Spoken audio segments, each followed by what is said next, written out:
Olá pessoal, sejam muito bem-vindos ao nosso curso de Investimentos Saudáveis.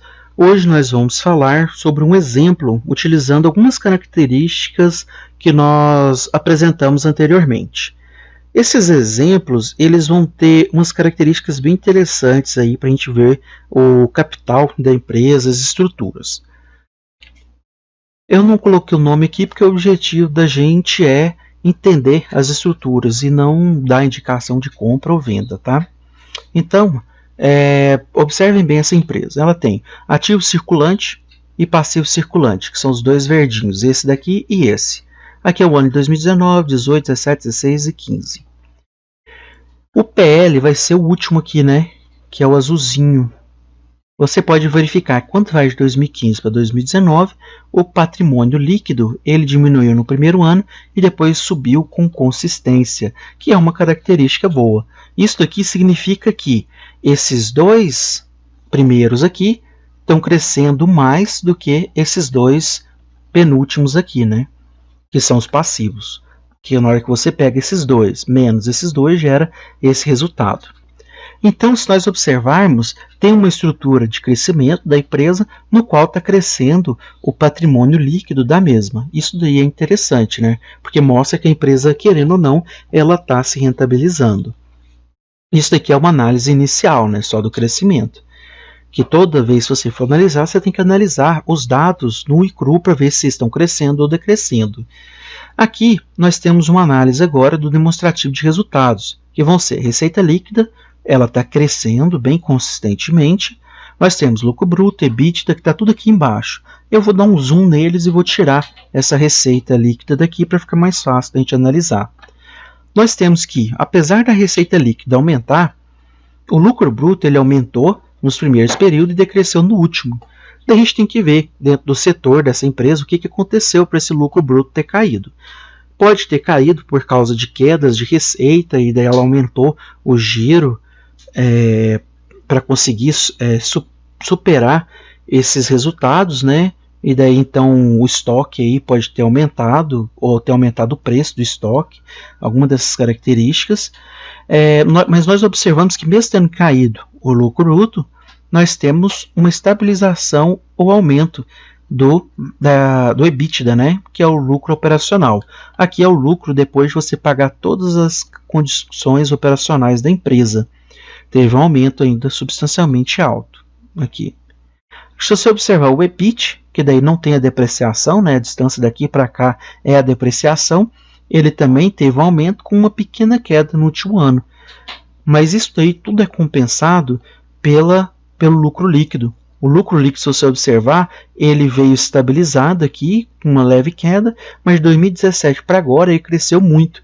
Isso aqui pode ser porque ele tenha pago muito dos empréstimos deles, ele tem uma liberdade financeira maior nesse período.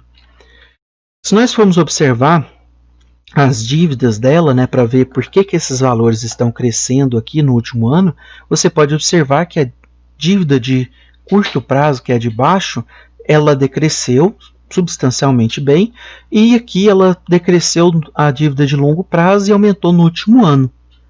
Mas só que a dívida de longo prazo, se ela foi para o longo prazo e a dívida de curto prazo diminuiu, significa que ele vai pagar menos despesas financeiras aqui. Então, por isso que o lucro aumentou dentro da empresa. Mas futuramente isso pode acontecer dele reduzir novamente, porque a dívida de longo prazo ela aumentou. Então nós temos que ver como que isso daí no longo prazo vai influenciar esse lucro, porque ela vai ter que pagar essa dívida de longo prazo que aumentou. Para ver isso, a gente tem que ver se a empresa investiu, né? Onde que ela investiu, se ela está só usando isso aí para ter capital, para investir em estoque, ou ela investiu em gastos com capitais, né? Que vai ser estrutura. Aqui nós temos então o resultado, né? Nós temos os intangíveis, que vai ser a parte aqui de baixo, que é o mais escuro. A parte dos intangíveis, ela está praticamente estável, vamos considerar assim. Os investimentos também estão praticamente estáveis, não modificou. Mas se você observar o imobilizado, ele decresceu no ano de 2015 para 2016, depois subiu consistentemente todos os anos.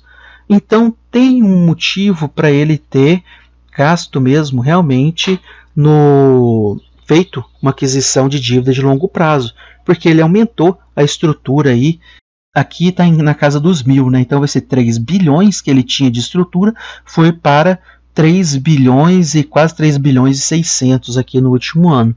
Então essa estrutura, muito possivelmente, vai resultar numa receita maior. Logo, ele vai ter um lucro maior e, considerando então que esse lucro maior ele tenda a pagar, como aumentou também a margem aqui, né, aumentou o lucro líquido da empresa, ele pode ser que tenha uma condição saudável de pagar esses resultados aqui sem abater muito das margens, né, voltando para um patamar tão pequeno quanto estava aqui anteriormente. Então, se a gente observar isso aí no futuro, pela possibilidade de trazer uma maior receita, logo um maior lucro, nós podemos então considerar que esse investimento aí pode gerar valor, mas nós temos que analisar ainda o que é o investimento e tudo mais. É só um indicativo para mostrar que, apesar de ter um endividamento, né, aqui em cima, de longo prazo, isso daqui não foi tão de qualquer forma, feito de qualquer forma, porque ela foi feita uma estrutura de capital, de imobilizados, que pode aumentar a receita aqui no futuro. Daí, se a gente analisar agora os índices de solvência, né, nós temos aí os índices de solvência de curto prazo, que vai ser liquidez corrente, liquidez de caixa, liquidez imediata. Eles diminuíram com o período, estabilizando aqui em 2019. Liquidez corrente aumentou. Isso daqui acontece... sim, isso daqui é grau de mobilização do patrimônio líquido.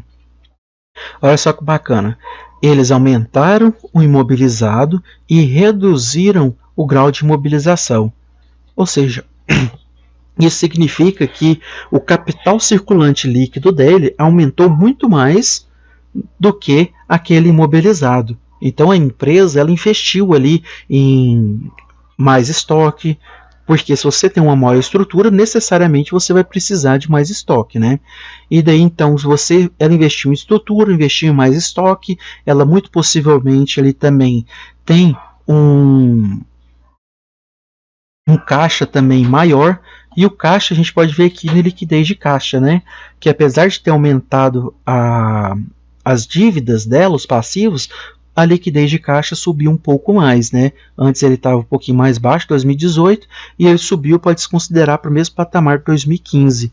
Então, ela teve um crescimento ali que a gente pode considerar assim, a primeiro momento, que é ligeiramente saudável, né? O grau de mobilização do ativo, né? Ele praticamente decresceu, né, porque ele estava aqui um pouquinho acima, ou manteve estável, né, pode-se dizer que manteve estável, ou seja, isso daqui significa então que a quantidade que aumentou de ativos circulantes foram equivalentes à quantidade que aumentou de investimento em estrutura, né, então pelo menos ela manteve um crescimento meio a meio entre capital de giro e investimento em capital ali de estruturas. Agora, os indicadores de solvência de longo prazo, nós podemos observar endividamento sobre EBITDA caiu consideravelmente. Isso daqui pode ser porque o EBITDA também nós vimos que ele subiu, né? Então, o endividamento que ele teve aí nos últimos anos, que é o endividamento de longo prazo e curto prazo, eles mais ou menos se mantiveram equilibrados, né? Naquele gráfico anterior. Se nós observarmos aqui, ó, quando nós somamos esses dois, nós obtivemos o endividamento total. O endividamento total ele teve uma leve queda nesses últimos anos, tendo o último ano subido, né? Mas se você analisar a relação dele, ele teve uma queda em relação ao que ela está produzindo agora, e no último ano ela teve um pequeno aumento, mas ainda abaixo de 3, que seria o máximo aceitável pela gente. Nós temos também que o multiplicador de PL, né, ele teve essa queda, que está muito relacionado aí com o índice de endividamento, né? Os dois aqui vão estar bem relacionados, e nós podemos ver que a dívida de patrimônio, o passivo total sobre PL, ele também teve uma queda nos últimos anos, mostrando que a empresa ela está realmente se reestruturando e melhorando a sua dívida de longo prazo aí.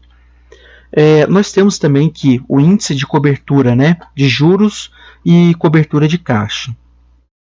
No ano de 2015 para 2016, eles subiram muito, eles foram ali para a base dos 30 e quase 15, que seriam valores bem consideráveis, né, bem bacana para a gente, e depois eles caíram aqui, que seria um caso muito crítico, né, porque o índice de cobertura estaria praticamente 1.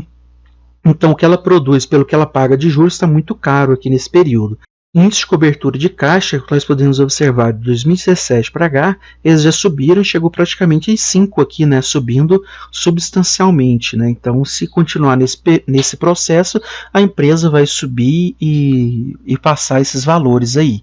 Ainda mais porque ela está aumentando o EBITDA, as dívidas delas estão de curto prazo estão sendo pagas com folga. Nós também temos análise dos prazos médios, né, os prazos médios de estocagem, prazos médios de contas a receber, todos esses valores. Se você observar, eles subiram os prazos aqui para 2017, né? Todos eles elevaram, e com o tempo todos eles foram decrescendo, né? Eles foram decrescendo, agora a gente tem que verificar se as margens também, todas elas decresceram, e as rentabilidades, porque esses prazos decrescerem não quer dizer, assim, não tem uma relação direta com uma melhor gerência. Nós temos também que ter uma melhor gerência, uma melhor margem, melhor rentabilidade. Nós observamos lá em cima que as dívidas foram reduzidas e o EBIT e o lucro líquido aumentou. E com isso nós conseguimos ver que a receita aumentou e além da receita aumentar, a margem líquida também aumentou aqui, sendo só a margem bruta que desceu substancialmente aqui nesses últimos períodos.